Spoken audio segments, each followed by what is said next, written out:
தமிழ்நாடு நீ என்ன நினைக்கிற? நமக்கு அதை தண்ணி இல்லைன்னு நினைக்கிற. அது இல்ல. நமக்கு வந்து ஒரு ஆண்டுக்கு 980 மில்லிமீட்டர் மழை பெய்யுது. 2 பருவங்கள்ல மழை. ஒன்னு தென்மேற்கு பருவம், ஒன்னு வடகிழக்கு. இந்த 2 பருவ மழைகளையும் நமக்கு வந்து 980 மில்லிமீட்டர் மழை பெய்யுது.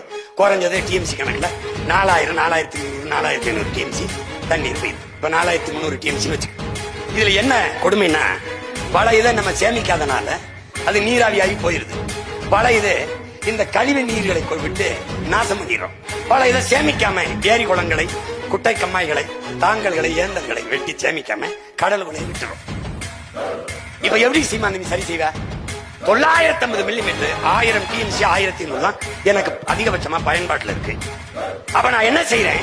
இன்னும் ஒரு 500, 600 டிஎம்சி சேமிக்கிற வேலையை செஞ்சுட்டேன்னா நான் எவனுக்கிட்டையும் கையேந்தி தண்ணீருக்கு நிக்க வேண்டியதில்லை. அப்ப நான் என்ன சொன்ன? அதிகாரத்துக்கு வந்தவன கர்நாடகால இருந்து எனக்கு தண்ணி தராதுன்னு சட்டசபையில நான் உச்ச நீதிமன்றத்தில் ஒரு வழக்கு எப்படி போடுவேன்? கர்நாடகாவில இருந்து எனக்கு தமிழ்நாட்டுக்கு தண்ணி திறக்க கூடாது.